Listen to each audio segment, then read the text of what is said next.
Et puis, bah, écoutez, là, vous avez 1 heure, messieurs, pour nous présenter les résultats. Donc, bah, c'est parti. Je vous laisse Je laisse partager Alain, l'écran. je laisse Alain, merci, je laisse Alain partager le diaporama du coup.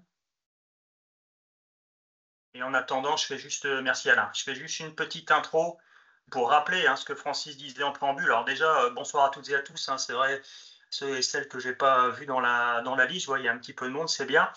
Et vous souhaitez une belle et heureuse année avec beaucoup d'observations naturalistes. On est entre naturalistes, on va se le souhaiter quand même, avec ce petit coup de neige et le petit coup de froid avec l'hivernage là qu'on a. Ça, c'est plutôt pas mal. Bon, là, on va refaire un focus Grand-Duc, donc on va présenter les choses en deux temps. Moi, je vais simplement, pour laisser part aux résultats, j'ai envie de dire, c'est ce qui nous intéresse le plus. En tout cas, c'est pas un semblant de résultat, il y a déjà des choses très nettes qui se dégagent aujourd'hui sur le Grand-Duc. Moi, je vais simplement faire un rappel un petit peu de l'histoire, pour ceux qui la connaissent pas. C'est 2020, où on a commencé à discuter du sujet Grand-Duc. Alors évidemment, un tel projet se monte pas facilement. Je suis moi-même bagueur agréé au CRBPO. Quand on monte ce genre de projet, il faut une bonne année pour que ce soit validé par, on va dire, par nos pairs scientifiques. Donc il y a une direction au CRBPO et ça fait pas partie du tout du programme national de recherche ornitho, le Grand-Duc. Il fait partie de ce qu'on appelle les programmes personnels. Donc en tant que bagueur, on doit monter tout un programme, c'est sous un protocole évidemment chiadé, où il faut passer maintes reprises devant un comité scientifique pour valider ce genre de programme. Et le CRBPO, qui donne l'autorisation ministérielle pour pouvoir capturer, nous a donné cette autorisation seulement pour qu'on puisse commencer à baguer en 2022, tout simplement parce qu'il a fallu aussi une bonne année pour aller chercher des financements et monter le projet en question avec les équipes. Donc tout ça, ça prend du temps. Donc officiellement, le projet il a démarré en 2022 et un projet comme celui-là dure 4 ans, 22, 23, 24, et on rentre dans la dernière année du programme de bagage et de marquage. Et après, on a tout le temps qui suit derrière, on va pas dire le temps qu'on veut, il ne faut pas que le faire tant qu'il est chaud, pour pouvoir en tirer les analyses. Nous, on va le voir, Alain et Dominique auront l'occasion de présenter déjà des résultats issus de l'année 2022-2023 et partiellement 2024, parce qu'évidemment, on en sort seulement. Donc voilà, on en est à ce niveau-là. Alors, le CRBPO, pour revenir aussi, donc, qui est un organisme dépendant du MUSOM national, a immédiatement identifié aussi un intérêt, je dirais, à travailler sur le Grand-Duc, tout simplement parce qu'il y a beaucoup de choses qui ont été faites sur le Grand-Duc, notamment Panteriani et toute son équipe. Il y a une grosse histoire derrière le Grand-Duc. Évidemment, pas forcément en France, même si on a le groupe régional Grand-Duc ici avec Aubépine qui a pu travailler, on va dire, ces 25-30 dernières années sur l'espèce et qui a suivi l'évolution des différents épisodes de colonisation. On ne parle pas d'intégration volontaire. Tout ça, c'est arrivé par l'histoire des choses, par l'Allemagne, la Belgique et progressivement sur le nord de la France. Et il manquait effectivement pas mal d'informations aujourd'hui sur nos territoires, je dirais dans une matrice paysagère comme peut l'être celle des Hauts-de-France, puisque le projet a pour vocation à balayer, on va dire, les grands-ducs des Hauts-de-France. FEADER oblige, et puis on voulait un rayonnement régional parce qu'on sait que ces bestioles-là ont plutôt des capacités de déplacement intéressantes, et il nous apparaissait intéressant dans la question majeure qui était donnée et demandée par le CRBPO de répondre aux fameuses zones de stationnement temporaire des oiseaux. Et ça, il y avait encore pas mal d'inconnus à ce sujet-là sur l'espèce, et c'est la raison pour laquelle on nous a autorisé à poser des balises GPS GSM. Il y a eu dans le temps des suivis par balises sur le Grand-Duc, alors certainement pas avec les balises d'aujourd'hui. On va le revoir après, qui sont d'une précision quand même relativement intéressante.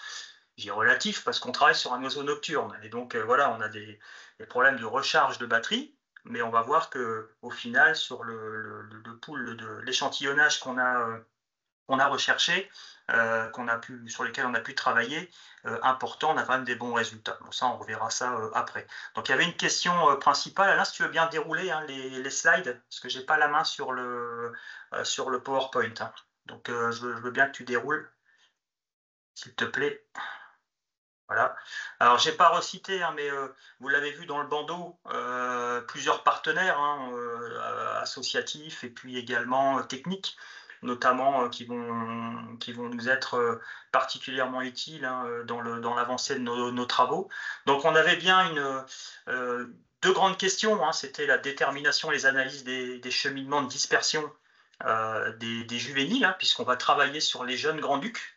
On va équiper ces oiseaux-là avec des balises avant leur ZST. ZST, zone de stationnement temporaire, hein, c'est là tout l'intérêt que le CRBPE nous a dit, il faut que vous travaillez sur ces zones qui sont très importantes pour la survie et la suite de la vie du Grand-Duc, et déterminer des zones de stationnement temporaire et une analyse de leur fonctionnalité. Bon, ça c'est un objectif général, je dirais, qui est demandé par le CRBPE. Nous, avec des balises, on a surtout vu un intérêt également purement géographique de déplacement et d'analyse des trames. Le Grand-Duc étant un super prédateur, en haut de sa pyramide de la chaîne alimentaire, il draine avec lui un max d'espèces. C'est un oiseau qui est capricieux.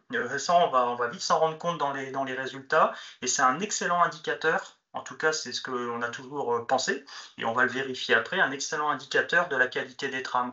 Or, dans les objectifs de la région Hauts-de-France, c'était tout à fait intéressant d'y regarder. Bon. Dans une première étape, on a recherché les jeunes grands-ducs.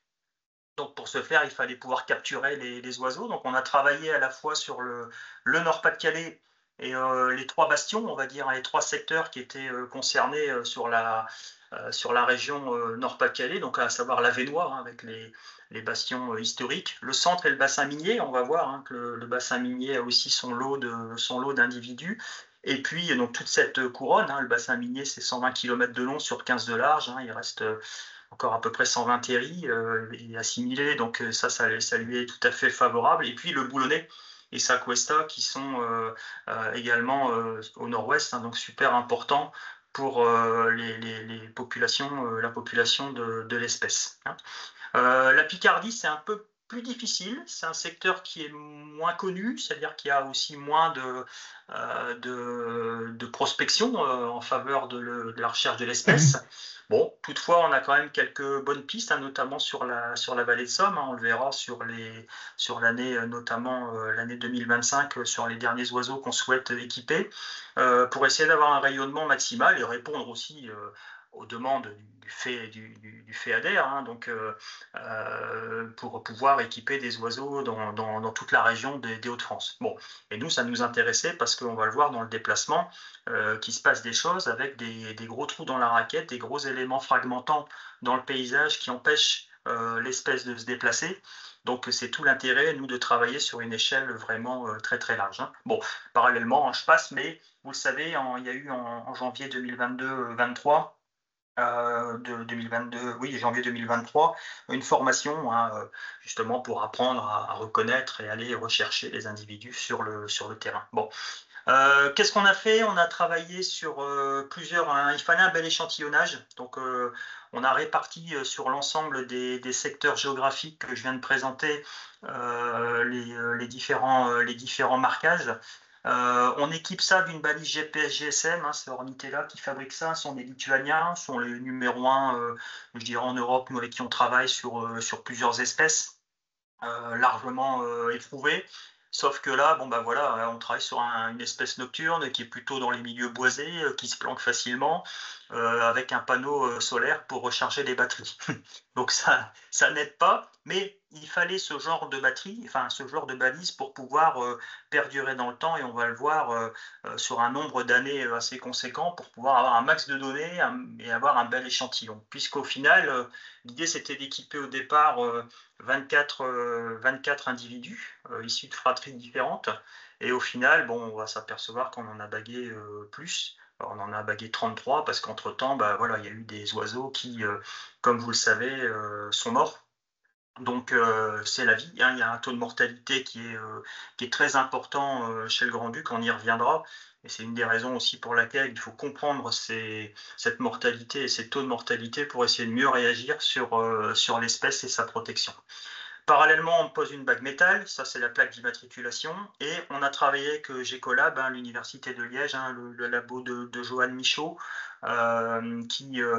sur la partie ADN, puisque le frottis salivaire, frottis buccal, pardon, on récupérait de la salive dans le bec avec un petit coton-tige, et ça nous sert à sexer les oiseaux. Donc ça, c'était aussi important pour la suite de l'épisode, parce que les petits jeunes ne vont pas rester jeunes longtemps, ils vont devenir des adultes, et après, c'est une toute autre étude là, qui démarre sur les domaines vitaux des adultes en période de reproduction. Donc ça, vous voyez comme quoi on peut avoir une multitude de questions sur lesquelles on peut se pencher sur l'espèce. La recherche de Grand-Duc, elle s'est faite en plusieurs temps. Bon, déjà, la chance qu'on avait ici, je ne vais pas dire une facilité, parce que là, je vais me faire taper sur les doigts, mais Aubépine a évidemment une connaissance sur l'état des populations régionales, donc ce qui nous a facilité les accès au site. On a également travaillé sur les sites du conservatoire, on a travaillé sur les sites du département du Nord, et les ENS également du 62 avec Eden, sur certains d'entre eux, où on avait des possibilités d'accès. On a visé à la fois l'accès facile, on va dire, entre guillemets, au site, le côté quiétude. Voilà, on n'a pas fait de vague, on n'a pas communiqué volontairement parce que c'est une espèce sensible, et on le savait. Et on a travaillé également sur des secteurs privés, que ce soit en carrière ou sur des coteaux, notamment pour pouvoir accéder. Donc on travaille en deux temps, recherche au champ, et puis après on a utilisé les drones à captation thermique, qui se sont avérés être très très efficaces. Je ne rentre pas dans le détail, ça c'est une grosse spécialité d'Ecosphère depuis maintenant 8 ans. On travaille avec des spécialistes sur le sujet. Nous-mêmes avons développé toute une R&D autour du sujet pour détecter les nids. Et puis voilà, des points d'écoute également avec des enregistreurs sonores qu'on a pu positionner. Bon voilà, c'est tout le petit matos aujourd'hui technique et technologique qui fait que ça facilite aujourd'hui notre action. Voilà, donc ça s'est fait dans un premier temps. Et après, une fois qu'on a identifié tout ça, on a fait notre choix. Et là, ça a été vraiment intéressant, parce qu'on a fait une grosse pression de terrain pour justement avoir un max de couples. Et après, on a choisi les couples qu'on souhaitait équiper selon le secteur géographique sur lesquels on souhaitait intervenir. Et il y a aussi les conditions le succès de la reproduction qui est important, dont on tient compte sur chacun des couples. Et puis, on a des règles de base établies avec le CRBPO où on ne fait pas n'importe quoi quand on bague des piafs, et il fallait une masse minimale pour un jeune oiseau pour pouvoir supporter le harnais et la balise bague sur son dos. Diapo suivante, Alain, s'il te plaît. Merci. Voilà, donc ça donne une bonne répartition. Il y a aujourd'hui un bon paquet, on va dire, en tout cas ce qui est connu. Et ça paraît comme ça simple, mais ça ne se fait pas comme ça. Donc il y a un gros travail derrière qui a été fait pour à la fois avoir l'estimation de la population, en tout cas celle qui est connue dans la région. On retrouve bien nos 3 bastions, donc le Boulonnais, une partie du bassin minier Nord-Pas-de-Calais, et puis le secteur de l'Avesnois, autour de la haie d'Avesnes, et j'en passe, où là les couples sont connus, notamment aussi dans les carrières. Donc voilà, ça nous a laissé quand même un paquet de choix, j'ai envie de dire, pour pouvoir bien travailler et avoir la meilleure répartition possible de nos postes de balise. Voilà, 2022, 2023 et 2024. J'ai pas complété ici, pardonnez-moi, j'arrive pas à ouvrir le mien de diaporama, mais j'avais rajouté 2024 qui sont en fait les mêmes points les mêmes secteurs en tout cas que ceux de 2022 et 2023. Diapo suivante. Alors, on a équipé les piafs, donc on capture les notes poulets. Et puis, alors on fait appel à des cordistes quand c'est trop compliqué, quand c'est trop dangereux, où ils sont formés, notamment on est une société avec laquelle on travaille maintenant, et on a pu initier et former les grimpeurs pour pouvoir récupérer un oiseau en toute quiétude. Et qu'on puisse, ça fait déjà des gros oiseaux, c'est à la 8e semaine, ils sont presque volants, voire même volants. Des fois ils nous font bien courir, mais en général ils sont tellement gros et gras qu'ils se posent facilement au sol, et on a entre guillemets qu'à aller les cueillir et les mettre immédiatement en sécurité pour pouvoir les baguer. Voilà quelques images qui illustrent les secteurs où on a pu intervenir ici avec les gardes des ENS par exemple, ou alors directement en carrière. Voilà. La pose de la balise, c'est tout un art qu'on a appris. On a été formé pour ça. On a travaillé aussi en centre de soins pour voir comment les oiseaux réagissaient. Il y a eu tout un travail qui a été fait pendant plusieurs semaines avant de passer vraiment à l'offensive. Bon, ça peut paraître comme ça un peu brutal, mais pas du tout. Ces oiseaux-là sont des vrais nounours en main, pour la petite anecdote, dans la mesure où on pose un chaperon sur la tête de l'oiseau, on sécurise les pattes avec des straps de kiné qui collent pas, évidemment, qui s'agrippent et qu'on retire facilement parce qu'ils ont des pattes comme notre main. Il ne s'agit pas de se faire piéger avec ça, ça pourrait être dramatique, donc on joue évidemment toute la sécurité. Et puis la pose de la balise se fait sous des méthodes de harnais, avec des points de... Voilà, je suis en train de là, faire un frottis, mais le harnais, je le montre pas ici, il me semble pas sur les images, mais il y a des points de rupture dessus, des points de faiblesse volontaires, ce qui fait qu'il tient, pour qu'il tienne relativement bien. Mais si l'oiseau était amené à se coincer dans des barbelés, malheureusement, ou dans des branches, ou je ne sais où est-ce qu'il peut traîner, ça fait un fait de ceinture bretelle, et hop, ça pète au niveau, dès lors où on force un peu dessus, ça pète, et ça permet de libérer le harnais et que la balise puisse tomber sans qu'elle pendouille, ou sans que l'oiseau, évidemment, reste coincé dedans. Donc ça a été toute une série d'expérimentations, voilà, sur lequel on a pu travailler aussi, sur l'expérimentation qui n'avait jamais été faite en France, sur bien d'autres oiseaux, mais pas le grand-duc, on est d'accord. Voilà, on voit les balises, un peu le matos. Alors, mon tableau, là, il n'est pas à jour, je vais vous donner les chiffres. Donc, il y a eu 68 jeunes grands-ducs qui ont été équipés d'une bague métal. On n'a pas équipé tous les oiseaux d'une balise, vous l'avez compris. En 2022, il y a eu 14 jeunes équipés. Bon, on voit qu'il y a eu des morts par accident, par destruction humaine, malheureusement, ou électrocution. Deux qui semblent avoir perdu leur balise aussi. En 2023, on en a rééquipé 13, il y a eu 4 morts. Et en 2024, on en a rééquipé 6. Avec les morts, on récupère les balises. En fait, quand elles sont potables, quand elles ne sont pas foutues, on les récupère pour pouvoir rééquiper. Comme ça refait aussi de la data sur le jeu de données. Et ça, c'est super intéressant parce que Alain et Domi vont le présenter. Plus vous devinez, je ne vous apprends rien là-dessus, plus on a un échantillonnage riche et varié, et mieux ce sera. Donc on a au total 33 individus qui ont été équipés. Et aujourd'hui, c'est-à-dire au 9 janvier, on a toujours 2 grands-ducs dans leur 4e année qui sont équipés. Donc ça, c'est super intéressant. 6 oiseaux de 3e année et 4 oiseaux de 2e année qui sont toujours suivis en télémétrie à la fin, à cette date du jour. Donc ça, c'est plutôt pas mal. Alors c'est suivi par une base, on a une base de données qui comporte aujourd'hui plusieurs dizaines de milliers de points GPS. Ça devient du lourd. Même, on a mis en place quelques outils pour pouvoir faciliter la lecture et l'analyse de tout ça. Et ce qui va nous donner en fait des points en fonction du paramétrage qu'on fait sur la balise. Au début, on est un peu foufou, on interroge la balise régulièrement, puis on s'aperçoit que ça cogne à la fois dans la transmission des datas et puis dans les batteries. Donc on doit réduire aujourd'hui à faire quelques points dans la nuit, 1 ou 2 points dans la journée parce que l'oiseau est plutôt statique, et puis une transmission des données tous les autant de jours. Ça, c'est une transmission au GSM avec un forfait, tout simplement. C'est un forfait 4G, comme un téléphone, et pour lequel on reçoit toute cette balise qui est gérée en fait par Ecosphère et mise à disposition en fait d'Aubépine qui a réalisé une bonne partie des analyses. Voilà ce que je peux dire. Alors ça donne une détravecto de cette manière-là. Ça, c'est du brut. Évidemment, l'oiseau il ne trace pas des lignes droites comme ça, vous le devinez. Mais on voit quand il crayonne comme ça sur des gros pâtés, là, comme on le voit sur la photo de gauche, on s'aperçoit que ça peut être ce qu'on appelle les zones de stationnement temporaire qui sont chères à notre étude pour pouvoir identifier ça. Bon, ça c'est du brut, évidemment. Tout ça, après, il faut analyser les déplacements beaucoup plus finement. Et c'est comme ça également avec les outils SIG, et ça fera l'objet d'une prochaine analyse, où on va voir effectivement les déplacements au travers des différentes trames au niveau de la région. Là, je vais laisser. Donc, du coup, moi, j'en ai fini. Pour l'instant, en tout cas, s'il y a des questions sur ces sujets-là que je viens de présenter, évidemment, je pourrais y répondre. Mais je vais plutôt laisser là, la part belle à Alain et Dominique de présenter en quelques slides leurs premiers résultats. Alain, je t'en prie, et Dominique. Oui, c'est Dominique qui va prendre la parole. Alors, je vais faire autrement parce que ça fait ça.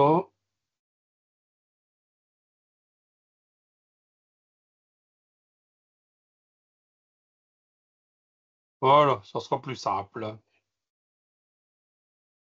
Je te laisse, Dominique. OK. Let's Donc, go. ben, voilà. Donc, alors, évidemment, on parle du programme du chemin des Ducs. Ça, c'est le titre du PowerPoint. On peut passer directement, je pense, voilà. Ça, nous avons une carte qui paraît d'un premier abord assez confuse. Chaque point représente une donnée GPS.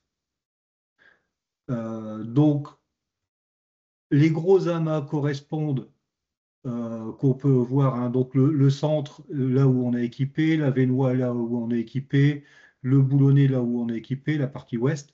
Donc évidemment, ces endroits-là, on remarque que les pointages sont très nombreux, c'est très confus, mais aussi sur cette carte, on distingue que les chemisements se décident. On peut voir où sont passés les oiseaux durant leur cheminement. Et on peut aussi voir une chose très intéressante, c'est que certains secteurs sont complètement délaissés, tels que la Flandre maritime, la Rajoie, le secteur de l'agglomération de Lille, aussi le secteur qui se trouve un peu à l'ouest d'Arras, jusque, je dirais, à peu près Édin.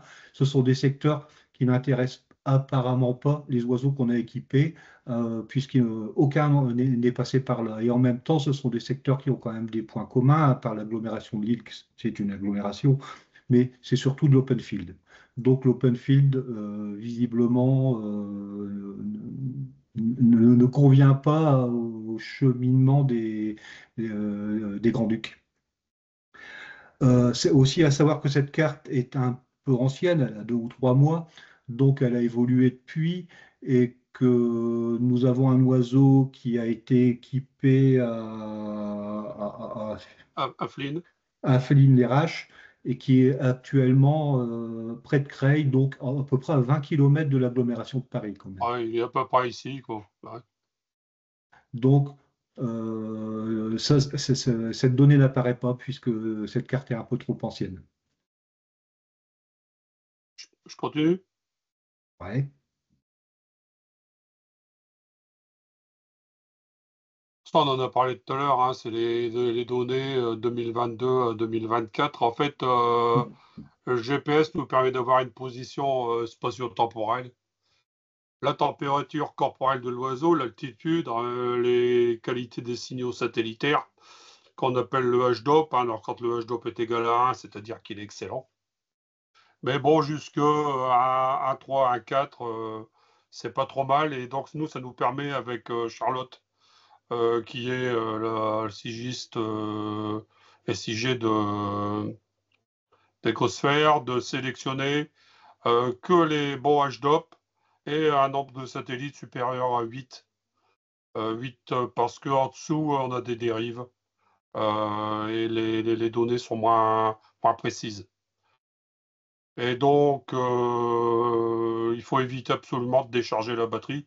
Mais comme le disait Philippe tout à l'heure, pour les oiseaux nocturnes. Donc, la nuit, c'est sûr qu'il est en train de se promener, de se balader, mais dans la journée, il est caché dans un gîte. Alors, ça peut être à l'ombre d'une grosse branche, dans du lierre. Bon, donc c'est très compliqué à faire recharger les batteries. Bon, cela dit, effectivement, on a quand même des oiseaux qui rentrent dans leur 3e année de suivi parce qu'ils ont été balisés en 2022 et ils sont toujours suivis aujourd'hui. Néanmoins, dans certaines conditions, les balises se rechargent très bien. Ouais. Si on a la chance d'avoir une femelle qui est en train de couver au soleil, en gros, là, les balises se rechargent très bien et on récupère très rapidement 100% de charge, par exemple. Comme tu dis, Dominique, généralement, les balises se rechargent très bien de la fin du mois de février, début du mois de mars, jusqu'à l'arrivée des feuilles. Souvent, c'est jusqu'au 15 mai. On a des balises qui se rechargent très, très bien. Alors, les Grands-Ducs, comme le disait Philippe tout à l'heure, en fait, l'objectif de l'étude, c'est de repérer les ZST, donc les zones de stationnement temporaire, C'est-à-dire que tous les grands-ducs partent à la fin du mois d'août globalement jusque mi-octobre et se déplacent, on verra sur des autres graphiques, jusqu'à un secteur où ils vont stationner pendant une certaine période, que l'on verra aussi tout à l'heure. Donc là, les cheminements, en moyenne, dans la Vénois, quand il part, le grand-duc, le juvénile, en moyenne dans la Vénois, ça dure 18 jours. Dans le centre, ça dure 22 jours. Et dans le Boulonnais nord-ouest, ça dure 10 jours. Et là, il tombe tout de suite dans une zone de stationnement temporaire. La moyenne régionale est de 15,7 jours. On n'a pas fait encore de comparaison avec les données des études, des autres études européennes, mais on est relativement raccord. C'est pas trop mal. La zone de stationnement, oui, vas-y. Oui, non, vas-y, Dominique. Oui, c'est un point qui est commun à tous les grands-ducs. Tous les grands-ducs ont une zone de stationnement temporaire après leur départ. Oui, qui arrive généralement un peu plus de 15 jours. Ouais. Alors, certains grands-ducs en font une, et d'autres en font 2, 3, et voire 4. Pour des raisons qui, pour l'instant, nous échappent un peu.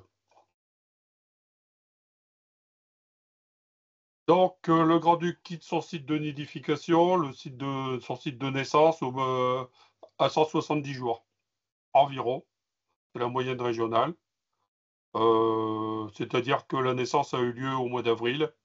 Et donc, vous voyez, par la fin du mois d'août, pour les plus précoces, jusque pour certains, on a eu 2 cas mois de décembre, début décembre. Mais c'est très rare. Alors, les longueurs réelles du cheminement avant la ZST. Donc, c'est très variable selon les individus. Certains oiseaux font moins de 50 km et puis d'autres approchent les 200 km. La moyenne régionale est de 110 km.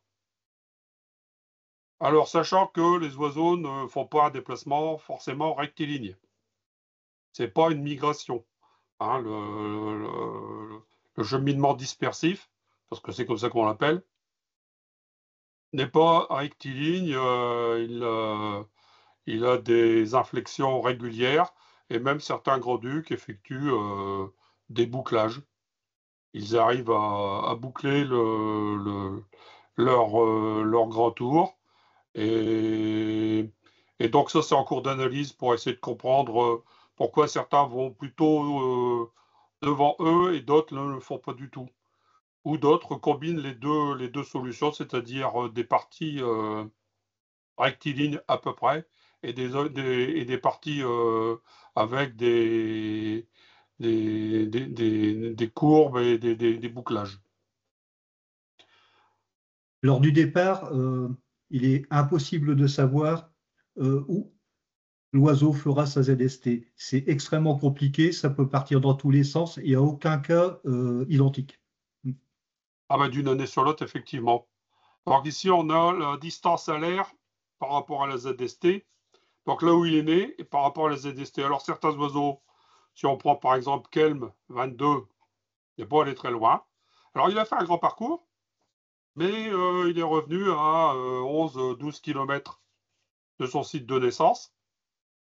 Par contre, si on prend Girmini 24, cette année, il est parti du Terry Girmini.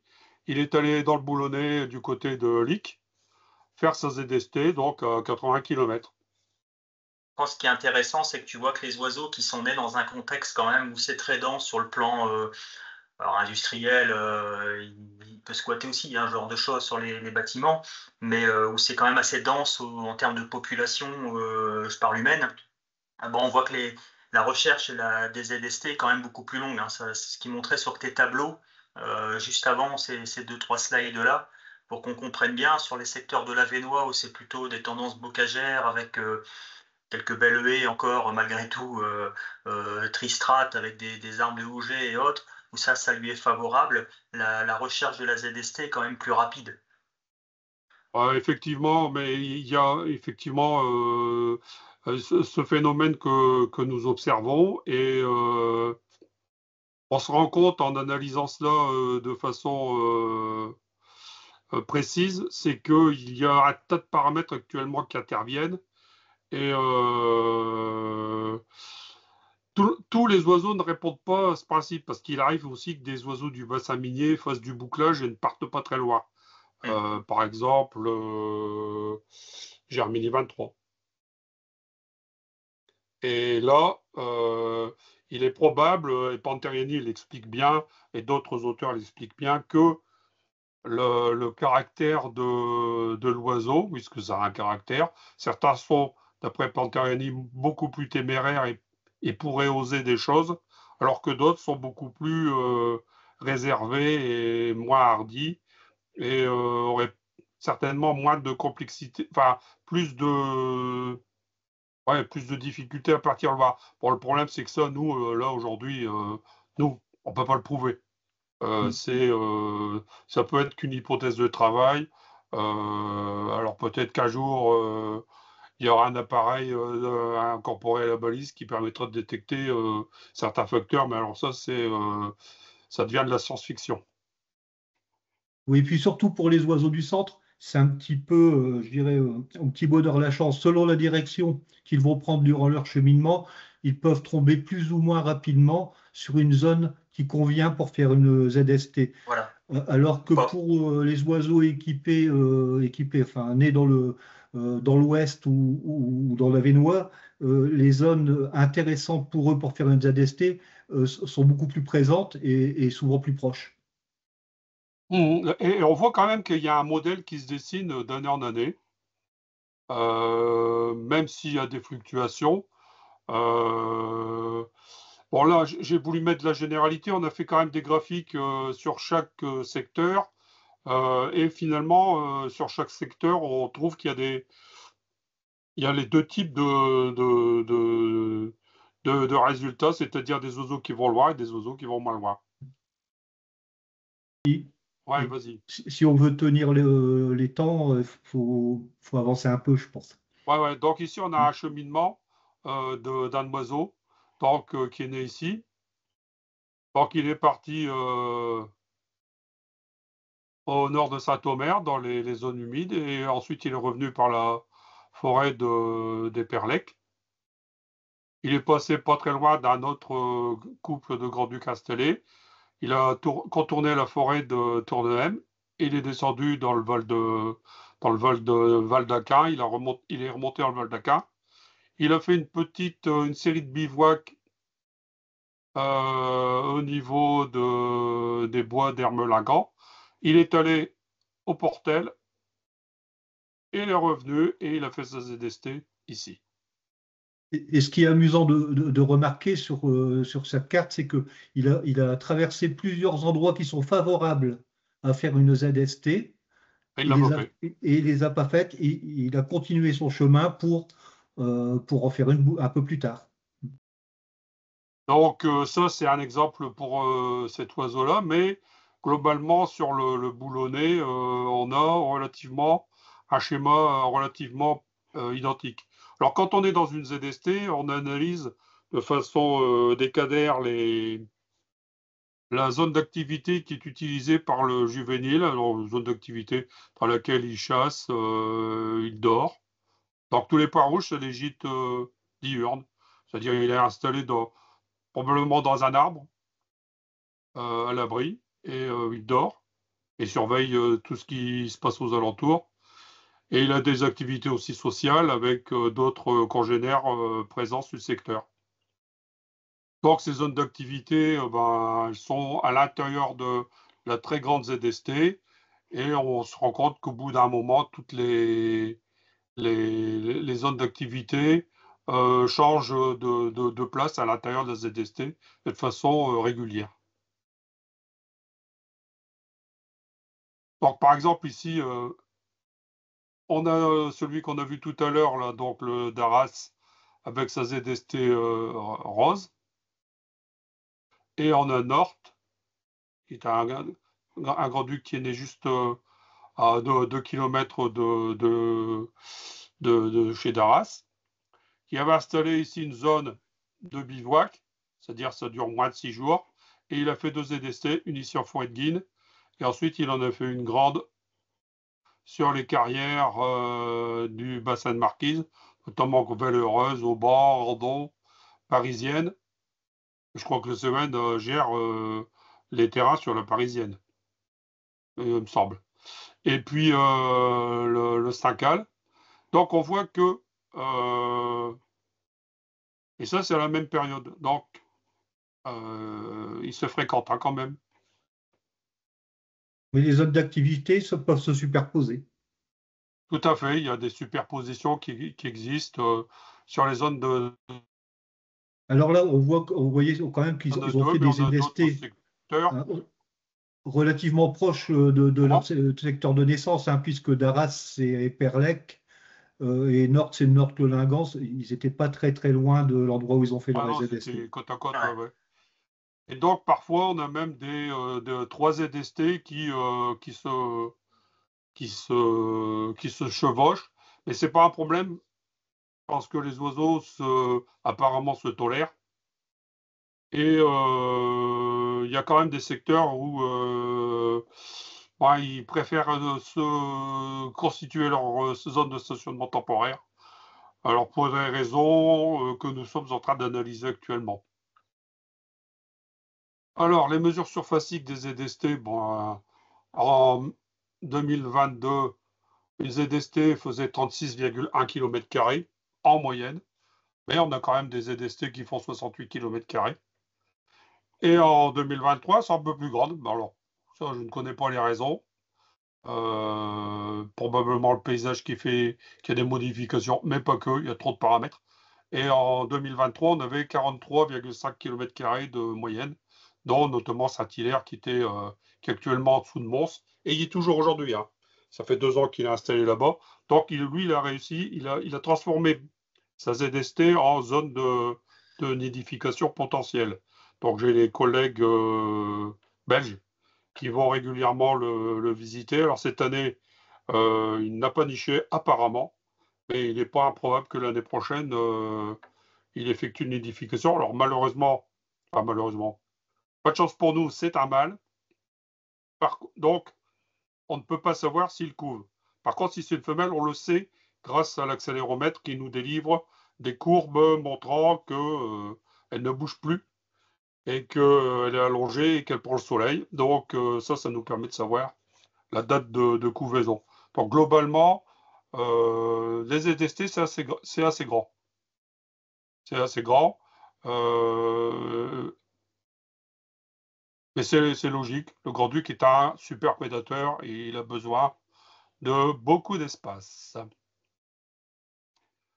Alors, dans une ZST, donc en rouge, c'est les ZST qui n'ont pas été terminés pour cause de décès ou perte du signal parce que la balise s'est déchargée trop vite.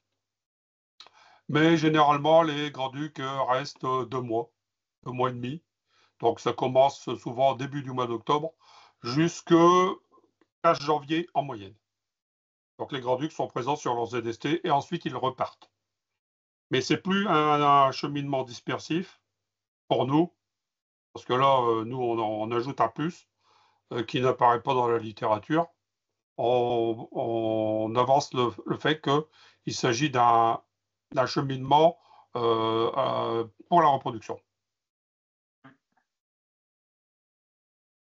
Donc voilà les durées de. Alors parfois ils restent pas très longtemps, 22 jours, mais ça c'est des oiseaux ça c'est la ZST numéro 1. Ça c'est un oiseau qui en a fait 3, donc 22 plus 22 plus 23, on n'est pas loin des 2 mois et demi.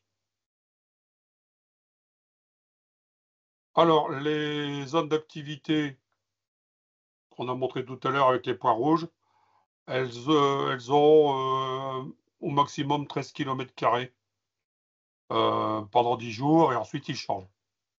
Alors, les raisons du changement peuvent être dues à des dérangements humains, notamment parce qu'ils gîtent beaucoup dans les boisements et c'est les périodes de la chasse.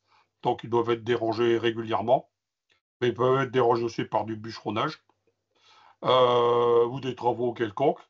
Le dérangement peut être aussi occasionné par un autre congénère qui vient lui disputer la place, c'est possible. Et puis le troisième point, probablement aussi un changement de secteur pour modifier, pour avoir un meilleur gisement pour la capture des proies. Parce qu'il est probable, et la littérature en fait état, que certains grands-ducs sèment le stress et que les espèces proies adoptent des stratégies d'évitement ou alors il épuise. Parce que bon, on a des cas aussi d'épuisement où des gisements de proies disparaissent carrément. Bah, pas chez nous, hein, en tout cas. Non, pas chez nous, Non. mais ça existait dans d'autres pays. Alors, ici, c'est pas la. Voici où se trouvent les ZST qu'on a pu identifier. Alors, il ne s'agit pas de la forme exacte de la ZST, c'est une représentation, parce que représenter les ZST, ça aurait été très compliqué. Mais voilà où elle se trouve. Et comme on disait tout à l'heure, on a bien nos ZST présentes dans le nord-ouest et bien nos ZST présentes dans l'Avesnois. On en a aussi en Belgique. Et ça, nos amis belges suivent avec nous. Et on en a un peu au nord d'Amiens. Mais ça, c'est le même oiseau. C'est un oiseau qui venait de Wallers et qui a fait 4 ZST. Même oiseau qui venait de Flins a fait 3 ZST. Ça, c'est un oiseau qui venait de l'Avesnois et qui est mort dans la forêt de Marle. Sinon, voilà l'endroit où se situent les ZST pour la région. Et donc, on voit que quand même, il y a des vides. Et c'est normal, le grand-duc gîte et fait ses ZST là où il y a des boisements. Et pas de boisement, pas de ZST. Et on voit très bien que des ZST peuvent se superposer, notamment dans la forêt Ici. du Nouvio, il y en a 3 qui sont quasiment superposées les unes aux autres, et aussi juste au-dessus, c'est le bois de la haie d'Avenne, où il y a 3 ZST qui se chevauchent bien, mais ce qu'il faut savoir et jamais perdre de vue, c'est que là, c'est les oiseaux que nous avons équipés. Et il y a tous les oiseaux que nous n'avons pas équipés qui circulent aussi. Donc, on peut imaginer que sur certains secteurs, les ZST se chevauchent très largement avec peut-être 5 ou 6 grands-ducs à peu près au même endroit. Ouais, donc, ouais, comme tu dis, Dominique, effectivement, il faut faire le rapport. Ici, ça concerne 24 grands-ducs. Or, on estime que tous les ans, la région produit une centaine de jeunes. Sans compter les Belges, qui ont 160 couples. Donc, ça veut dire que il doit y avoir, on va pas dire il doit, mais y avoir une densité de grands-ducs juvéniles présents dans les meilleurs secteurs. Mais ils sont discrets, donc on a énormément de mal à les voir. Par contre, c'est vrai qu'on a des données de personnes qui nous disent je vais un grand-duc traverser la route, etc., etc., etc. Alors, bien entendu, pour l'instant, on n'a pas de ZST sur la Picardie, le sud de l'Oise et l'Oise, un peu sur la Somme, mais le secteur qui est ici est excellent. Et les observateurs du secteur font remonter systématiquement des informations. Il y a des nidifications un peu partout. Mais ce qu'il y a, c'est que on n'est pas assez nombreux pour faire le suivi et ça va être compliqué de mettre 100 balises l'année prochaine ou dans les années qui viennent. Oui, hein, parce qu'en fait, il faut imaginer qu'il y a à peu près 5 fois plus de jeunes grands-ducs que ceux que nous avons équipés. Donc, on pourrait imaginer cette carte-là, s'ils avaient tous été équipés, ça serait bien copieux, quoi. Bon, alors, là, le point le plus intéressant, donc, avant les questions, un petit diagramme sur le cycle biologique du Grand-Duc d'Europe dans les Hauts-de-France. Alors, l'année, donc de décembre jusqu'à mi-avril, on a tous les indices de présence et les champs territoriaux qui ont lieu. Et de mi-janvier jusqu'au complément. Ensuite, on a la ponte et la couvaison. Alors, aucun grand-duc ne pond de façon régulière d'une année sur l'autre. Hein. Il y a toujours des décalages. Et certains couples voisins, on a parfois un mois de différence entre les pontes. Donc, à partir de mi-avril, on a la présence continue des adultes sur le site de nidification, on ne peut pas les rater. Et puis, début d'octobre, on a la reprise des champs.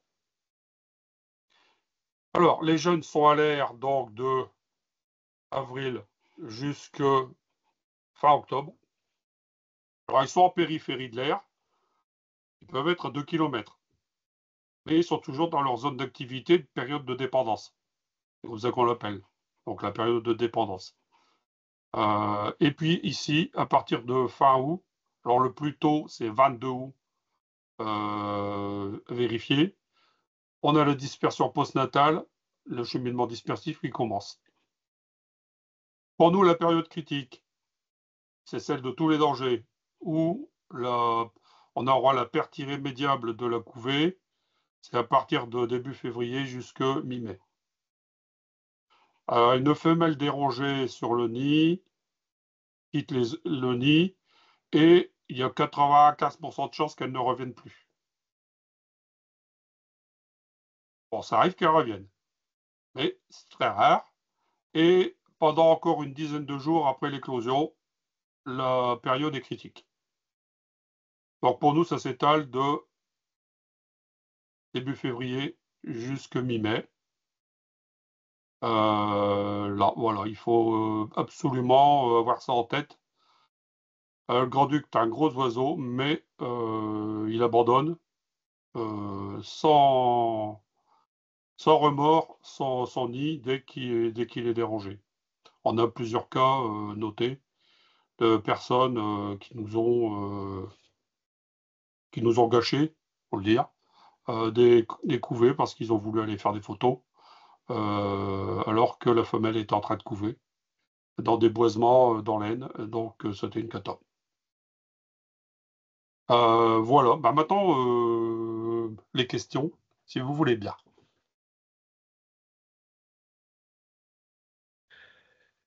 Bah, merci Philippe, Alain et Dominique, vous avez tenu le timing parfaitement, donc bravo déjà là-dessus. Effectivement, s'il y a des questions, il ne faut pas hésiter à les poser. Alors déjà dans le chat, j'ai vu qu'il y avait des questions, donc nous avons 2 questions de Laurent Gavory qui se posait des questions donc sur une de votre première carte que vous avez présentée, Dominique et Alain, avec tous les petits points de couleur, pour savoir à quoi correspondaient les couleurs des points. Il y Un avait grand-duc, une couleur est égale à un grand-duc, et comme il y a 2 années, il y a 2 couleurs. Donc, c'est-à-dire, il y a 2 fois blanc, il y a 2 fois rose, il y a 2 fois rouge. Mais c'est parce que on n'a pas pu faire, c'était très compliqué. Nous, on voulait une carte qui représente l'ensemble des points qui ont été relevés. Et ce sont les déplacements de tous les grands-ducs. Donc, chaque couleur est un grand-duc. Mais elles sont doublées. Elles sont doublées pour certains. Donc, on peut le reprendre. Hein. Donc, par exemple, là, en blanc, ici en blanc, c'est Bachar Malakoff. Bachar Malakoff est parti, il est monté, il est arrivé à Charleroi. Ensuite, il est monté jusqu'à Gand. Il est redescendu par Bruxelles, Waterloo, et il est allé très loin. Puis après seulement, il est revenu. En fait, pour répondre à Laurent, hein, pour bien comprendre cette carte, on a des codes couleurs hein, par individu. Et selon la programmation de la balise, comme je le disais tout à l'heure, hein, au départ, on a été un peu foufou, on voulait savoir hein, comment ça se passait, surtout sur la période de dépendance alimentaire, là, quand ils sont sur l'air. Ça, c'était super intéressant, mais énormément, enfin, c'était énergivore. Donc, ouais, laisse ta carte, Alain. Donc, Attends, j'ai un truc justement à montrer, ça sera donc, plus joli. ouais, donc en fonction de la programmation de la balise et comment on l'interroge, ben voilà, on a des points qui apparaissent, il y a des pointages GPS qui fait que c'est transposé après sur le SIG, hein, tout ça on a une coordonnée X, Y, Z en fait, hein, on fait même de l'altimétrie, hein, pardon, je ne l'ai pas dit tout à l'heure avec la balise, et ça va nous donner voilà, un nuage de points successifs et en fonction de la programmation. Donc là, par exemple, j'ai relié chaque point. Donc là, on parlait de Daras tout à l'heure. Donc Daras est né ici. Donc un point là, un point là, un point là, un point là. Donc ça, c'est tous les gîtes. Donc on appelle ça une étape. Donc ça, c'est une journée, une journée, une journée, une journée. Donc ça, c'est son cheminement. Et on a les autres grands-ducs de la même période. Et on voit qu'il y a quand même des schémas de dispersion qui se mettent en place. Sauf Ferk, qui lui a fait un truc particulier. Il est allé dormir, faire sa ZST à la caloterie à Ouais, mais Montreuil. où c'est super intéressant, c'est que là, il y a une distinction assez nette des différents corridors et des différentes trames. Quand on parle d'évaluation des trames, moi, c'est toujours intéressant de me dire j'ai un ensemble de NS protégés ou bien de sites gérés par le conservatoire protégé et pas que. Je pense aux autres réserves ou autres. Enfin, différents statuts de protection, peu importe. Mais qu'est-ce qui se passe entre les deux? Laisse ta carte, Alain. Attends. Non, non, laisse ta carte. S'il Voilà. te plaît. Là, tu vois mieux, là. Là, c'est 2022. Non, non, ouais, bon, enfin bref. Donc ça montre quand même Donc voilà. toute une notion d'utilisation des trames. Et ce qui est super intéressant quand même, c'est cette notion d'utilisation de trames du littoral également, qui est un vecteur en fait vers la Normandie, parce qu'on ne le montre pas là, mais ça fait partie des travaux là, sur lesquels on est en train de travailler, c'est travailler sur les éléments fragmentants. Et c'est là où ça va être pertinent d'intervenir en termes d'action, en termes de mesures très, très clair au travers des différents projets régionaux de développement routier, enfin linéaire ou surfacique, peu importe, parce qu'on est quand même dans une région bien limitée, il faut se le rappeler. Et il y a des points noirs en fait qui sont en train de clairement se dessiner où il y a une interruption des vecteurs de déplacement dans toutes ces trames. Et ça va nous indiquer précisément certains secteurs qui seront peut-être à traiter d'une façon plus prioritaire que d'autres. Et ça, c'est super intéressant parce que c'est aussi le devenir de ces espèces-là. Et pas que. On l'a dit, le grand-duc, il draine avec lui un paquet de bestioles dont il s'alimente ou pas. Donc, et ça, c'est important d'avoir cette perméabilité. Je ne vous l'apprends pas, ça fait partie aussi des exigences fortes de la région Hauts-de-France, cette notion de corridor. Moi, j'en entends parler depuis les premiers contrats de corridor biologique qui ont été signés en 94 ou 96, je ne me souviens plus très bien. Où il y a une forte, je dirais, attente de la région d'avoir ce genre de résultats. Et puis, ce qui est intéressant aussi, et ça on le superposera, c'est de montrer tous les secteurs protégés. Bon, bah ça c'est intéressant parce qu'il y a des secteurs protégés où il y a du grand-duc, d'autres il n'y en a pas. Ça c'est normal, il y a des sites qui ne correspondent pas du tout à ces attentes. Bon, jusque-là, rien de neuf. Par contre, les sites qui sont forcément attractifs, où il y a des cas de nidification, qu'elles soient probables ou certaines, hein, le grand-duc n'étant pas forcément un hyper fidèle à son site de reproduction, cela on peut les indiquer. Et ce qui est intéressant, c'est de voir entre les sites, puisqu'on a vu que les grands-ducs communiquent entre eux, vous l'avez vu hein, sur les superpositions des ZA ou des ZST, c'est de voir comment l'oiseau transite et par quoi il transite. Et c'est de pointer également toutes les difficultés, tous les points bloquants, les éléments fragmentants qu'il va pouvoir rencontrer. Est-ce qu'il est capable de traverser une autoroute une 2x3? Bon. Est-ce qu'il est capable de traverser une agglo? On l'a vu, hein. On a vu des cas, on a vu des oiseaux qui se sont retrouvés sur la desserte ferroviaire à Lille, hein. Et tout allait bien dans le meilleur des mondes. Puis il y en a d'autres qui ont été, on parlait tout à l'heure hein, du côté timide de certains individus, au contraire du côté téméraire. Bon, on est en train de vérifier tout ça. Il n'y a pas, je dirais, une recette, mais il n'y a pas une recette miracle, on va dire, sur l'échantillonnage qu'on a, où on a chaque oiseau est différent, hein, Domi, tu l'as très bien rappelé. Par contre, en termes de déplacement, là, c'est super intéressant parce qu'on voit clairement des zones et on pourra parler un petit peu plus tard de l'éolien, par exemple. Est-ce qu'aujourd'hui, on se pose beaucoup de questions là-dessus?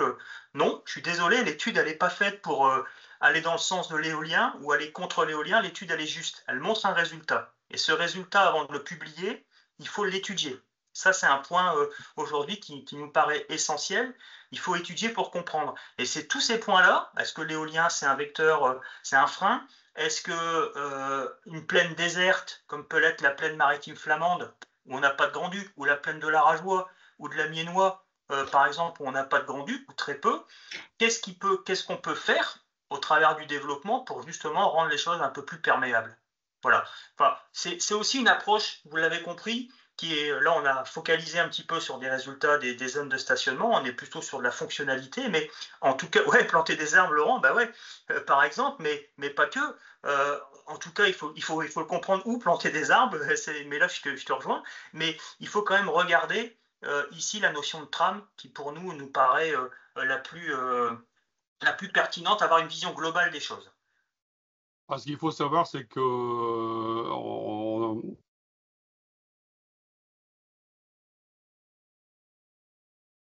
a perdu Alain. Ouais, j'ai l'impression qu'on n'a pas. J'ai perdu un truc là, non? Ouais, mais là on te entend de nouveau. Où est-ce qu'elle est passée? Donc là, c'est celle de 2022, j'ai agrandi. Que c'est une observation à un moment T. Si on avait fait l'étude il y a 10 ans, fort à parier qu'on n'aurait pas ça. Et si on l'a fait dans 10 ans, fort à parier qu'on n'aura pas ça. Ouais, tout à fait. Parce que les paysages changent sans arrêt. L'homme intervient systématiquement dans l'organisation des paysages d'une façon ou d'une autre. Ce qui fait que là, les grands-ducs utilisent tout un tas de systèmes qui font qu'ils passent là si ça match. Pour eux, ils ont tout un tas de paramètres et si ça match, ils passent. Il y a un autre paramètre quand même qui est assez important aussi. Je pense en effet, il y a 10 ou 15 ans, le nombre de grands-ducs était beaucoup moins important. Par même une vingtaine d'années, il était certainement très peu de grands-ducs dans la région, dans l'ex-région Nord-Pas-de-Calais. Et le fait que maintenant, on a une population quand même bien étoffée, doit influencer les cheminements, les ZST et les secteurs de l'édification, c'est indéniable. Ouais, c'est-à-dire qu'en fait, les paysages interviennent, influencent fortement les chemins qui sont empruntés, mais la présence des cours spécifiques aussi. Peut-être plus que les paysages. Et on a eu des grandes discussions il n'y a pas encore longtemps avec Dominique, mais aussi avec d'autres collègues, granducologues, et pour dire que effectivement, il y a plein de choses qui nous échappent, mais bah, on n'est pas dans la tête du grand-duc. Il faut savoir que le grand-duc perd, et on sait comment il perd, de quelle façon il perd, le jour où il perd. Mais lui, il s'en va dans l'inconnu. Donc, il ne sait pas où il va. Et à partir de ce moment-là, il y a tout un tas d'éléments, de paramètres qui font qu'il va changer de direction systématiquement dans son intérêt. Alors, le problème, c'est quels sont les paramètres qui le font changer de direction dans son intérêt. Donc, l'objectif, c'est pas une migration, c'est une dispersion. Alors, bon, bah, certains se rendent compte qu'ils n'ont pas fait le bon choix. Et on a des grands-ducs qui font demi-tour et qui reviennent. Par exemple, si on prend ici Moustier, Moustier est né ici, il a fait le tour, et il est revenu, il a fait le tour, et il est parti. Et d'ailleurs, c'est particulier. Oui, à ce sujet, il y a une question de mon collègue Valentin qui se demande si on avait pu dégager une sorte de modèle de corridor idéal pour l'espèce. Est-ce que vous avez pu faire ça comme pour les ZST? Quelles sont les conditions, les caractéristiques qui semblent idéales pour une ZST? À la fois corridor et ZST. Idéal pour le cheminement, on ne sait pas ce que peut être un paysage idéal, puisqu'il est obligé d'utiliser celui qu'il a à sa portée. Mais par contre, il est clair que le bocage, toutes les zones vertes au bout du compte, hein, le bocage, les lisières de forêt, les boisements, le grand-duc, durant son cheminement, il les utilise, il passe par là. Les agglomérations, il les évite. Les grandes zones désertiques où il n'y a pas de bocage, où il n'y a pas d'arbres, en gros, hein, comme on l'a vu avec la forme maritime, ça, il les utilise pas. Alors, on le voit Et bien, hein. pour, On le voit bien, hein. oui. Et pour les ZST, c'est exactement la même chose. Les ZST se situent dans des endroits arborés, du bocage, de la forêt. Les gîtes diurnes sont généralement dans les bosquets ou dans la forêt, hein. Ça peut être dans la forêt de Saint-Amand, ça peut être dans la forêt Mormale. Et le soir venu, ils partent chasser en lisière. Ok, merci. Alors, d'ailleurs, je continue les questions qui étaient dans Ouais, vas-y, Gaëtan, continue le les chat. questions. Il y avait notamment une question de Laurent tout à l'heure qui posait aussi quelle était la définition d'une ZST. Alors, la zone de stationnement temporaire, nous, on la valide. Alors, dans les bouquins, il n'y a pratiquement rien. Alors, c'est nommé. Donc, si on prend le Panteriani de 2019, qui recense toutes les études qui existent au niveau mondial. Alors, ils appellent ça settlement, donc zone de stationnement temporaire. Alors, certains avaient dit zone d'installation temporaire. Bon, on joue sur les mots. Euh, Au-delà de 6 jours, ça devient une ZST. Parce que la fonctionnalité change. Il y a des zones d'activité, les gîtes sont groupés. En dessous de 6 jours, nous, ce qu'on appelle un bivouac long. C'est-à-dire que tous les soirs, le Grand-Duc fait un bivouac. C'est-à-dire se déplace en faisant une étape dans la nuit. Alors, bah, il fait un tas de trucs hein, durant l'étape. Il cause avec les congénères qu'il peut rencontrer, il chasse, il mange, il se nettoie, il fait un tas de trucs. Ça ne vole pas très vite, la vitesse en km/h. Un Grand-Duc, ça vole à 60 km/h d'un point à un autre. Mais lors de la dispersion, il peut faire 2 km sur toute la nuit, ou parfois il en fait 32. S'il traverse de l'open field. Et donc la ZST, on la démarre quand le Grand-Duc reste à un même endroit pendant 6 jours. Et donc, et on le voit, de toute façon, il va rester là, il n'en bouge plus. Alors qu'un bivouac, il va rester 6 jours, mais au bout de 6 jours, il change. Il s'en va, il part. Il part, il ne stationne pas. Parce que c'est plutôt ce qu'avait observé Vassink en Hollande en 2012-2014. Mais bon, la balise, je pense qu'il a, lui, il a pas dû capter les ZST. Parce que bon, elles sont mentionnées. Vincenzo l'explique bien. Et il y a des ZST, mais lui, il a surtout détecté avec du radio tracking. Et beaucoup d'étudiants. Est-ce que c'est Et quand clair? tu, ouais, et quand tu évoques le même endroit, qu'est-ce que c'est précisément le même endroit? Ça, c'est Francis qui pose la question. Quand tu évoques un grand-duc qui reste au même endroit plus de 6 jours, c'est quoi le même endroit? C'est-à-dire ben, il est cantonné dans le même bosquet pendant 6 jours. Donc, avec la dérive GPS, ça peut être le même arbre. Hein. D'accord. Et en ZST, tu vois, pendant une dizaine de jours, il est dans un secteur, ensuite il se déplace, mais globalement, il revient systématiquement au même endroit au bout d'un moment.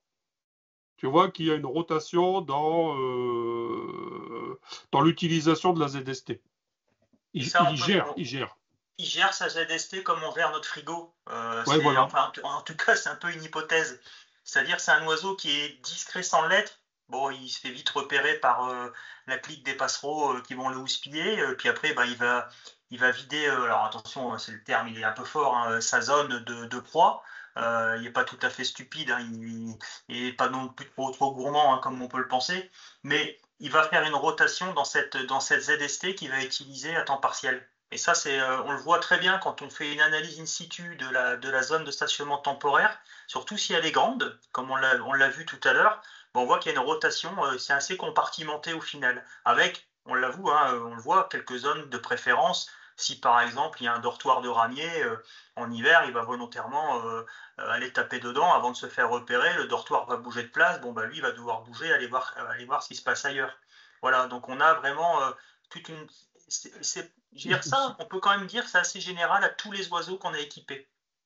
Cependant, si on voit l'utilisation de la ZST au niveau des proies, et puis qu'on pourrait par exemple essayer de la comparer avec celle des secteurs de nidification, pour avoir fait quand même visité des secteurs de nidification peut-être par dizaines et en plusieurs fois sur un temps plutôt long qui est plusieurs années.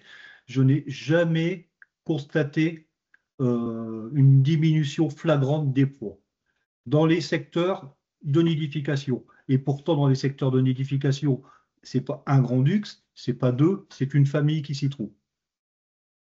Ouais, généralement, dans la ZST, le Grand-Duc bouge. Et comme je le disais tout à l'heure, il y a le problème des proies qui peut arriver, mais il y a aussi les dérangements et la présence des cons spécifiques. C'est là où C'est-à-dire quelquefois que on n'est pas tout à fait tous sur la même longueur. Par exemple, c'est un sujet, ça, les proies. Moi, personnellement, je pense que les proies ne sont pas un problème pour le Grand-Duc dans la région des Hauts-de-France. ah non, moi non, ouais, je suis d'accord avec toi là. Hein. Mais ce qu'il y a, c'est que ça bouge, mais ça bouge parce que bon, comme ils sont souvent en forêt, en grande forêt, il y a des périodes de chasse à l'époque où ils sont installés. Et on le voit, hein, souvent ça bouge le dimanche et le samedi. Oui, je Donc il pense que doit y avoir beaucoup, des dérangements.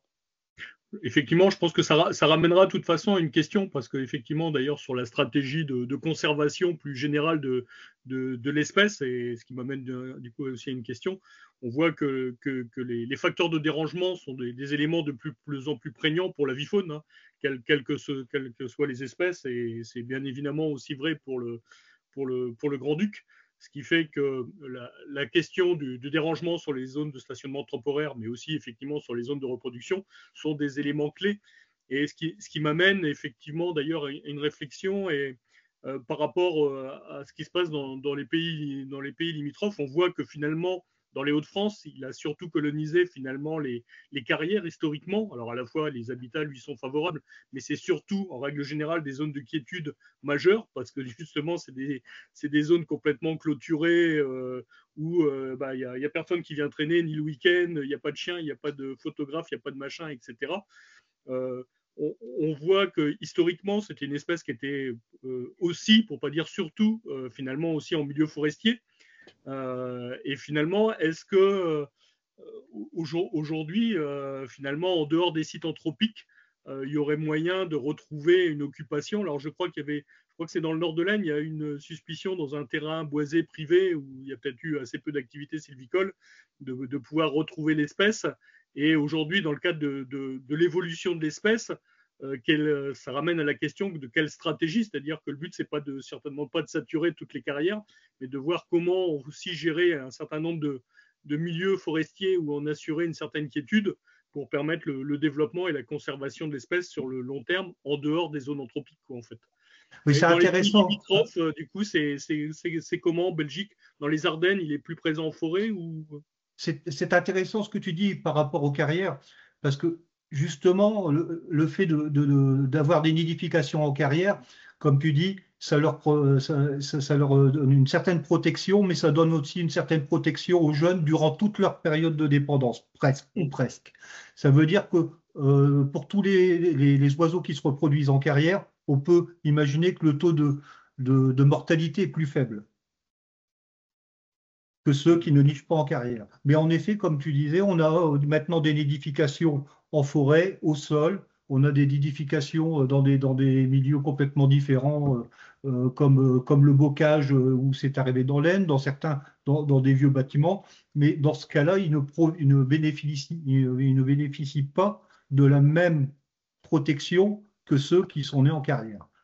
Ouais, Ce si qui tu peut veux, amener du coup dans les cadres des stratégies de conservation de l'espèce à terme, si on veut que l'espèce recolonise un petit peu tous ces sites, c'est d'avoir effectivement une politique de gestion et de maîtrise foncière et voire d'usage sur un certain nombre de milieux forestiers qui Tout pourraient à lui fait. être favorables très certainement. Sinon, je dirais, c'est pas très crédible d'imaginer la conservation de cette espèce-là uniquement sur la base des seuls sites anthropiques de carrière, voire même, à un moment, c'est souhaitable qu'on limite un peu les carrières, certainement aussi.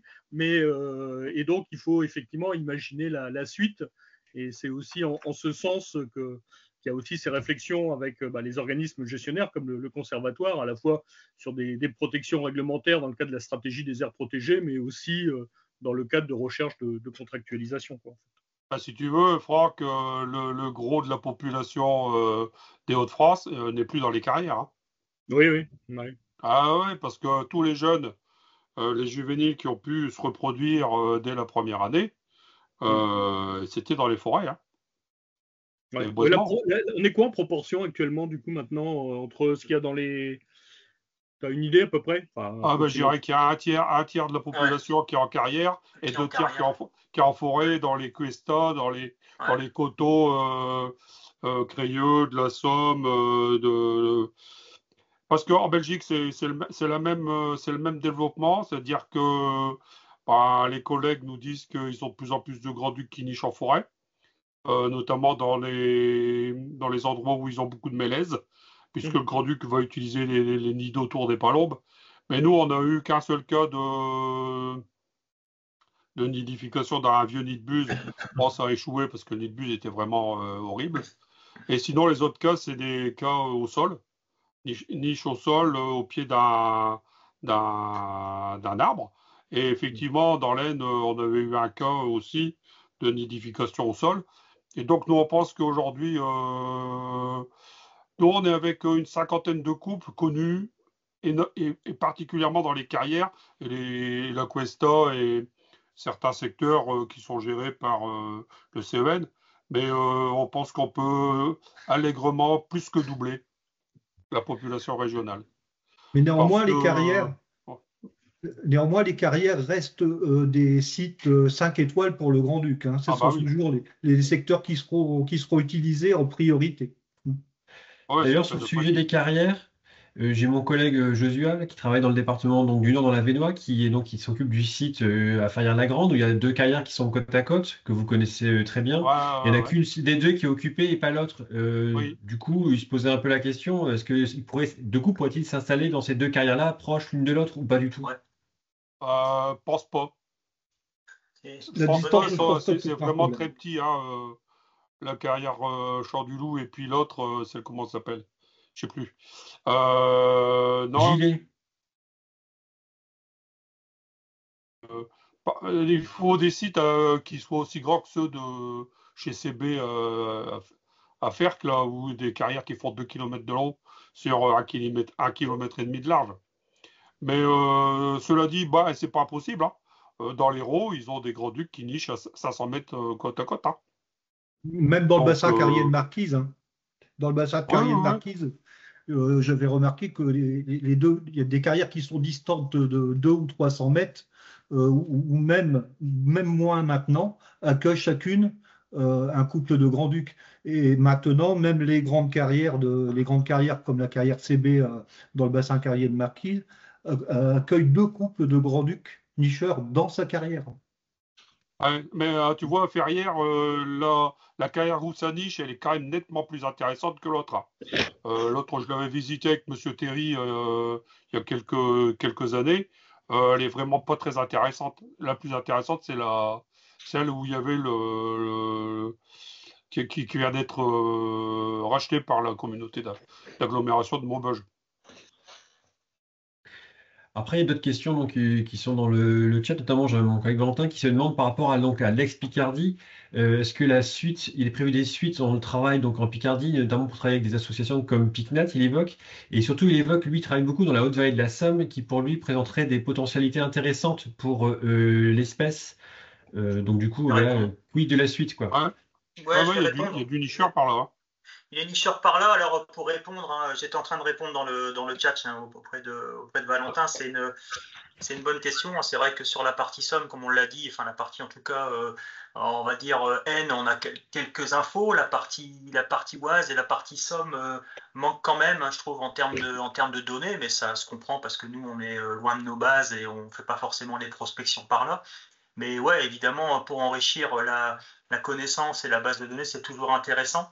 Là, c'est j'irais à voir le partenariat qui peut être envisagé là-dessus, mais j'ai envie de dire, là, ça nous dépasse. Nous, dans le cadre de l'étude, on a un couple, hein, puisqu'il nous reste deux balises en fait à poser, un voire deux couples sur lesquels on est surveillant en ce moment sur la vallée de Somme. C'est dans des petites carrières privées.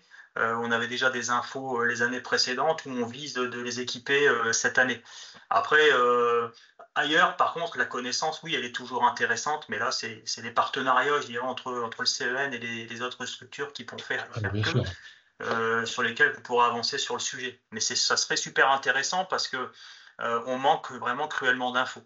Ça, c'est clair. On fait la même chose pour la Normandie, la partie normande, puisqu'ils ont des oiseaux nicheurs également. Et voilà, c'est tous ces vecteurs qui nous manquent un petit peu là, en lecture pour avoir une meilleure connaissance de l'état de la population. C'est ça aussi qui est intéressant, c'est de faire des publications, d'avoir fait ce qu'on a fait ici, c'est aussi d'imaginer que ça peut donner l'envie à d'autres de le faire. Hein. Ce qui est important, c'est de savoir qu'on a assisté en direct à la colonisation de la région par un super prédateur, et ça n'arrive pas tous les jours. Hein. Dans l'histoire de l'ornithologie locale, c'est tout à fait exceptionnel, et c'est de donner l'envie à ceux qui habitent les régions limitrophes, qui, eux, sont en train de vivre aussi leur colonisation, de pouvoir étudier ça et de le faire avec les bases que nous avons posées ici au niveau des connaissances. Ouais, clairement. Alors, il y a une question de Lucie qui est intéressante. Qu'est-ce que ça donne sur le côté littoral, côté Camier, Coteau, RNN et compagnie? Bah, c'est super, en fait, toute la tranche, toute la trame littorale, en tout cas celle qui nous appartient sur notre beau littoral Nord-Pas-de-Calais, on va dire ça comme ça. Elle est hyper favorable parce qu'elle n'est pas densément urbanisée. On voit les oiseaux, ils font des petits crochets pour éviter le Touquet, encore que dans le Touquet, ils sont passés dans les boisements, les bois et boisements attenants. La trame littorale, elle est quand même bien exploitée. Elle est exploitée pour le transit des bestioles. Alors les oiseaux ne traversent pas pour aller en Angleterre. La peur du vide certainement fait que. Ça, on l'a bien vu aussi. Mais par contre, toute cette tranche littorale, elle est plutôt pas mal. Je pense dune de Slack, la pointe, pas la pointe du Grilet, mais ouais, la tangente pour couper avec les carrières. Enfin voilà, ça fait tout un réseau de déplacement qui est intéressant. Et pour répondre à ta question, Lucie, c'est que les coteaux, les dunes de l'ARN de Mont-Saint-Frieux, oui.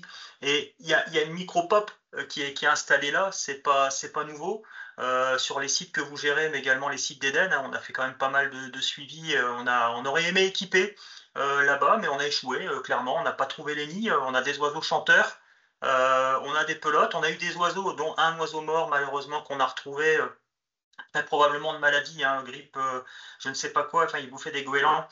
C'est moi-même qui suis allé rechercher le cadavre au milieu des dunes pendant l'hiver dernier. On a une micro-pop sur ce secteur-là qui est super intéressante et on voulait vraiment équiper sur cet espace parce que c'était un point central en fait littoral sur ce secteur-là.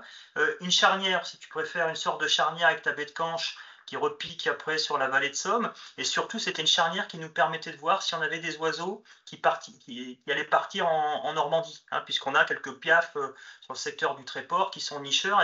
Quelle continuité on avait à ce niveau-là pour essayer de le comprendre. Voilà, on avait on a échoué à ce niveau-là, mais il y a bien des oiseaux là-bas, ouais, c'est clair. Le problème, c'est que tant qu'on est dans des carrières, le grand-duc est nicheur dans la carrière et il ne va pas en bouger. Et généralement, il utilise la même aire d'une année sur l'autre pendant X années. Alors, c'est qu'aujourd'hui, c'est qu'on a des grands-ducs qui nichent au sol. Et c'est bien documenté par les Suédois d'ailleurs. Et ça veut dire qu'ils nichent au sol une année et l'année d'après, vous êtes déçus parce que le couple n'est plus là. Et il est un peu plus loin. Et donc, on a une grosse mobilité dans les couples nicheurs au sol dans les boisements. On l'a vu avec une femelle qui est balisée. Le nid d'une année sur l'autre se trouve à 2 km. Donc, ce qu'il y a, c'est que c'est très complexe de les suivre. Par contre, c'est vrai que dans tout ce qui est côtier, il faut éviter de marcher dessus parce qu'il y en a trop. Il y en a trop. Je rigole, mais il y en a tellement. Il y en a partout. Ouais, Alors, Lucie, elle va mettre ses enregistreurs. Ça va le faire. Ça se trouve, on va toper sur tous les sites là. On va équiper 5 ou 6 sites entre Limbre et l'Imbre et sur toute la Cuesta Sud, en fait. Donc, on vous fera remonter super. les données. Ah, bah là, tu vas Ouais, capter des trucs, là. Ah ouais, tu vas c'est- capter plein de trucs. oui, c'est vraiment intéressant parce que là, il y a un petit noyau. Et puis, j'ajoute aussi, hein, toujours en lien avec la protection de tout ça, c'est que Le secteur de le, l'arbre a servi 2 le, fois de ZST. le parc naturel régional des Caps Marais d'Opale nous a demandé d'avoir une approche un peu plus fine. On a échangé avec Gaëtan, hein, donc Gaëtan Rey, hein, pardon, sur le sujet, et puis l'équipe du PNR, hein, où j'ai pu produire quelques cartes justement pour montrer, et on pourra vous les donner évidemment, produire ces cartes-là, in fine, faire un gros focus sur tout le secteur de l'Indre et les alentours, hein. En fait, à l'échelle du PNR, si tu préfères, Lucie, donc il y a quand même pas mal de sites là où tu as tes bases implantées, donc quelque part, ça montre vraiment toute la notion de corridor et tous les vecteurs. Et c'est vraiment super intéressant parce qu'il y a vraiment des démarches qui sont engagées avec certains propriétaires, même privés, hein, ou voire dans le cadre des contrats Natura, et même certains élus, hein, qui sont quand même assez partants, et notamment toutes les actions qui peuvent être menées avec Enedis, RTE, et j'en passe, là où on a eu des collisions, où il y a eu des pylônes comme ça qu'on a réussi à sécuriser. Enfin, il y a quand même une synergie qui est en train de se créer à ce niveau-là. Et bon, bah là, ça va être intéressant. Maintenant, c'est de voir entre tous ces sites-là comment l'espèce se balade. Parce qu'il y a un noyau de pop, effectivement, que ce soit littoral ou dans les terres, comme tu le sais. C'est de voir un petit peu comment tout ça transite le plus précisément possible. Ça renvoie aussi à la question de Valentin, hein, tout à l'heure, en disant, bah, est-ce qu'on ne peut pas définir une trame idéale? À l'échelle du PNR, il y a quand même des choses qui se dessinent très clairement. On sait qu'il y a des axes de passage, des axes où les oiseaux se recoupent, où ils communiquent entre eux. Il y a plein de choses qui nous échappent, hein. Il y a des comportements sociaux dont on ne maîtrise absolument pas. Mais en tout cas, sur l'aspect paysager, ouais, il y a tout un travail de SIG, hein, pour faire très simple, où il va falloir corréler un petit, ça va corréler un petit peu l'ensemble de ces infos-là pour essayer d'en tirer des tendances. Je dis pas que ça va marcher, mais en tout cas, il y a tout un travail de géostat qui est à faire, sur lesquels on va travailler là dans les perspectives qu'on s'est fixées. C'est tout ça pour vous dire qu'au départ, vous vous souvenez, on est parti de l'étude des ZST, et finalement, ben, on rebondit sur plein de questions en lien avec la connaissance, mais il faut que cette connaissance, elle serve. Étudier le Grand-Duc, c'est pas se faire plaisir, c'est parce qu'on estime qu'il y a un lien, il y a vraiment des choses qui se dessinent aujourd'hui, et on se dit, tiens, s'il réagit comme ça, d'autres espèces doivent réagir de la même manière. Et ça nous permet, en fait, si vous préférez, d'avoir une meilleure lecture des trames, qui nous paraissent vraiment importantes à préserver, mais surtout, si c'est préservé, c'est que c'est que c'est fonctionnel, on va dire c'est que ça fonctionne, c'est que ça marche, c'est bien pour lui.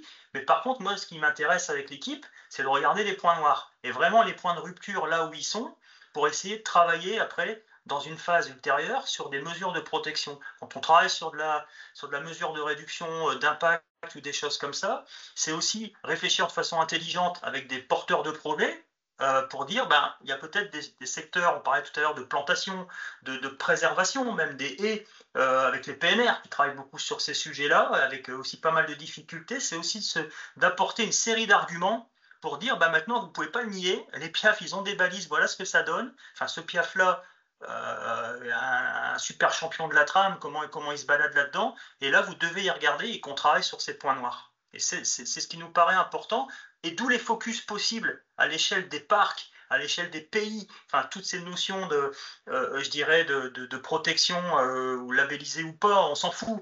Il y a même des communes aujourd'hui, moi-même j'en suis le premier dans ma commune où j'ai eu du Grand-Duc, on a travaillé justement sur des exemples de plantation ou d'entretien d'arbres. Alain en parlait tout à l'heure sur les périodes critiques, il ne faut pas les. Enfin, je pense qu'il y a plein d'actions comme ça qui sont encore possibles aujourd'hui, non pas qu'avec des gestionnaires uniques de milieux naturels, mais également avec l'ensemble des acteurs et du développement dans la région. D'ailleurs, il y a une question dans le chat par rapport aux sites miniers. Donc, l'espèce est présente sur le territoire minier, hein, vous l'avez évoqué tout à l'heure, mais est-ce qu'après, il y a Ouais. d'autres sites miniers qui sont utilisés ou pas en région?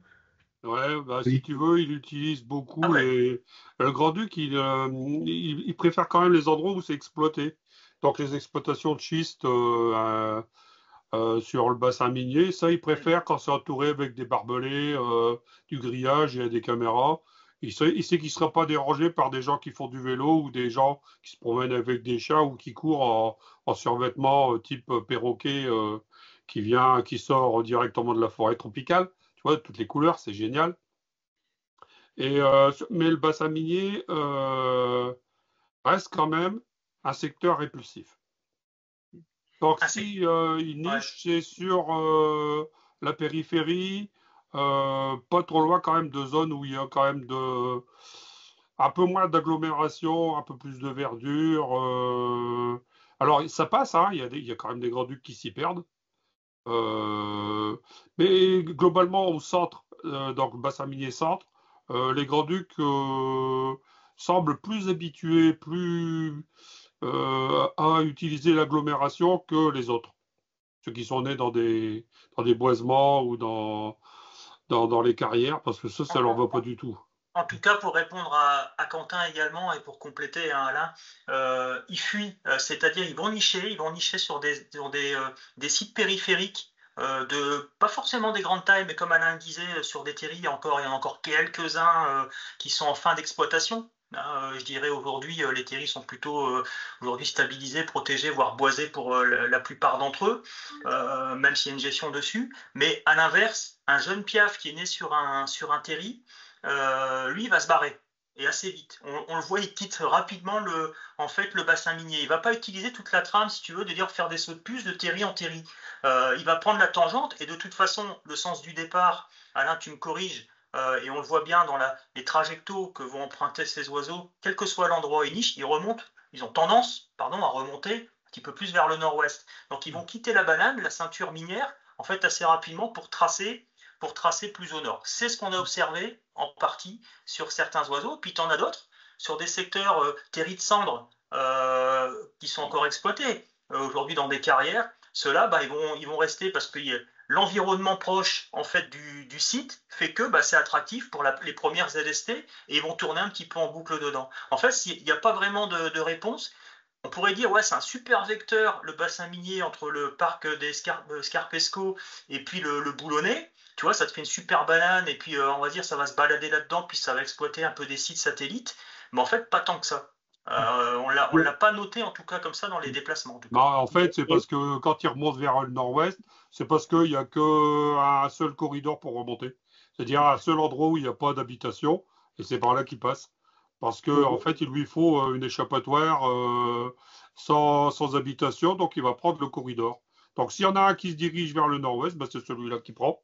Donc dans le bassin minier, il y en a un effectivement du côté du terri du Lu. Donc c'est là qu'il passe. Parce que là, il y a un sacré trou. Et sinon, quand ils arrivent, qu'ils voient le bassin minier, ils tapent dedans, ils font demi-tour, ils reviennent. Donc il y en a pas mal qui remontent, et puis ils se retrouvent devant l'autoroute A1, la ligne TGV, demi-tour, droite, et hop, ils reviennent. Donc on en a eu plusieurs, hein, comme ça, comme Voiler, Sornin, Germigny. Ils sont arrivés à Courrières, et tout ce secteur qui tape sur la A, et ils ont fait demi-tour. Hein. Ils n'ont pas continué. Et ils sont partis dans la Vénois. Et puis il y en a qui sont même descendus carrément du côté de Reims. Pour répondre à une Cependant, question qui a été posée également, en fait, par rapport à l'analyse à la fois de la typologie des corridors de déplacement, mais aussi de la typologie des zones de stationnement temporaire et autres, bien évidemment, et Philippe a déjà fait un petit peu ce travail localement, c'est de croiser ça avec les cartes d'occupation des sols, donc OS2 qui a été utilisé dans le cadre du travail sur les services écosystémiques, et par rapport à la question qui était posée, effectivement, on peut aussi croiser ça avec Carab sans aucune difficulté, en fait. Donc, on fait partie des... Là, en fait, c'est déjà un certain nombre de résultats, mais c'est surtout quasiment la subfin de l'acquisition des données. Mais il y a encore beaucoup d'analyses qui restent à faire, en fait. Hein. Donc là, c'est les premières prémices de résultats, mais il y a encore tout un tas d'analyses qui vont suivre pour les 2 années à venir, en fait. Si tu prends le déplacement typique d'un juvénile en dispersion avant la ZST, tu le vois, il se déplace et il rejoint systématiquement. Donc, première étape, il s'en va d'un petit boisement, il atterrit dans un autre petit boisement, et comme n'est pas japonais, il les fait les uns après les autres, il avance comme ça. Et s'il l'a dépassé pour une raison, parce qu'il ne l'a pas vu, il fait demi-tour et il revient dedans. Ils font décrocher. Ouais. C'est-à-dire que lui, il a besoin de ça pour dormir la journée, pour être tranquille. Donc, tu comprends que quand il arrive dans une zone d'open feed comme les Flandres ou voir la Rajoie, etc. Polpe, en plus, qu'il y a des éoliennes, alors là, c'est la cata. Là, soit ils traversent à toute vitesse, soit ils rebroussent chemin. Alors j'ai une question de Laurent auquel je souhaiterais répondre. Alors Laurent nous a quittés, hein, mais en tout cas, bon voilà, c'est enregistré, il pourra entendre évidemment. On peut tout à fait continuer d'en discuter. A-t-il besoin en 2025 de mesures de protection dédiées? Oui, vu la dynamique de sa pop. Alors là, moi je suis assez tranché sur le sujet au vu de ce que j'ai été ramassé avec Domi en particulier dans le secteur. La dynamique de la pop, on va dire, oui, elle est positive, elle est précaire. Enfin, je vais être un peu plus critique parce que il y a un taux de mortalité qui est très très fort et je vous apprends rien, il y a quand même une pression qui est exercée sur l'oiseau et pas que cette espèce-là malheureusement, mais ça c'est pas nouveau et il faut être prudent. Aujourd'hui, sur les sites de nidification, Domi a fait tout un travail d'analyse sur les zones d'activité en période de dépendance. L'oiseau est né à un endroit et progressivement, il va grandir, le pépère, et il va élargir, commencer à vaquer à ses occupations. Et un jeune oiseau, par définition, il est con, quoi. Il est pas, enfin, même s'il est assez rapidement éduqué, on le voit, hein, parce qu'on voit aussi maintenant chez les adultes qui sont porteurs de balises, comment tout ça se passe. C'est super intéressant, mais il y a des zones à risque. C'est plus des zones de stationnement là, temporaires, ce sont des zones à risque. Et notamment sur la sécurisation des aires de nidification, à commencer par ça, c'est super important. Sur la quiétude de ces lieux pour préserver évidemment le reproducteur, mais surtout les risques encourus derrière, c'est-à-dire les pylônes électriques par exemple. On a eu plusieurs cas d'électrocution de jeunes oiseaux très rapidement dans cette zone de dépendance alimentaire. Ils vont se poser sur un piquet parce que c'est des perchoirs d'affût à 10-12 mètres de haut. Hein, c'est pas les lignes de tension, hein, ce sont les trois fils là, avec les vieux isolateurs tout pourris qui servent à rien. Et lui, fatalement, il se pose là-dessus et bim, il se fait griller. Ça rentre par les pattes, ça ressort par le bec. Hein. Je peux vous dire, on ramasse les oiseaux, et il y a un taux de mortalité qui est assez fort.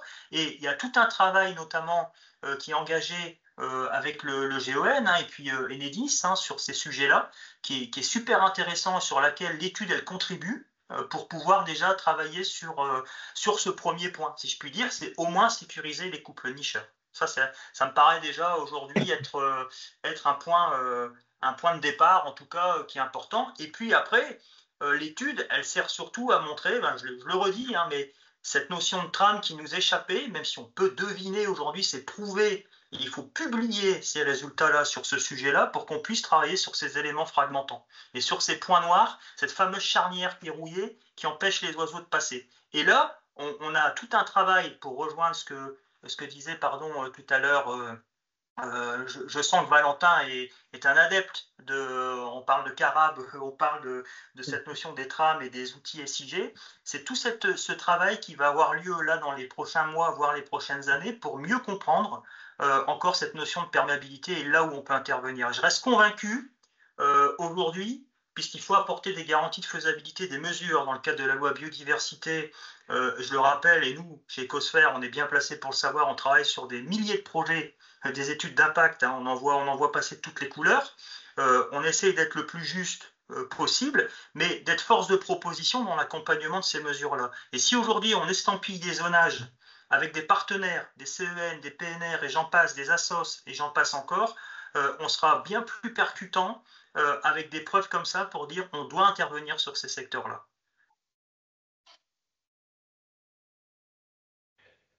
Il y avait une autre question aussi dans le chat, et après je pense qu'on va pouvoir conclure. C'était une question de Josua par rapport à la compétition, soit pour l'aire de reproduction ou sur la prédation par rapport au faucon pèlerin. Parce que c'est une espèce aussi qui a une dynamique en ce moment en région qui est aussi importante. Est-ce que voilà, il y a des choses là-dessus?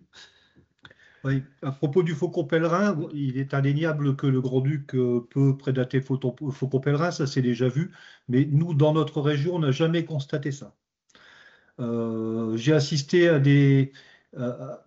une confiscation de carrière où nichait le faucon pèlerin. Le grand-duc a confisqué la carrière pour s'en servir ce qui se passe, c'est que le faucon, tout comme à Ornain, hein, il s'écarte, il s'éloigne, il va nicher un peu plus loin. Ça, c'est ce qu'on a remarqué pour l'instant dans la région.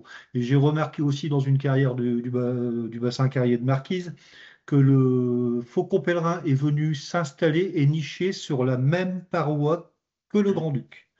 Donc il a niché sur la même paroi que le Grand-Duc en toute connaissance de cause et il y a eu au moins un jeune à l'envol, je l'ai constaté. Ouais, on a eu le tour aussi à Limonfontaine. Je rejoins Dominique. Oui, tu dis. J'allais dire, je rejoins Dominique parce que sur la carrière de d'Anne, quand le Grand-Duc est arrivé, le faucon a disparu quelques années. Et là, Oui. visiblement, il a trouvé une parade pour se protéger, ou alors il y a une tolérance entre les deux espèces. Mais en tout cas, le pèlerin est revenu. Et on a eu des jeunes aussi cette année. Donc, visiblement, Ouais. ça se passe bien aussi.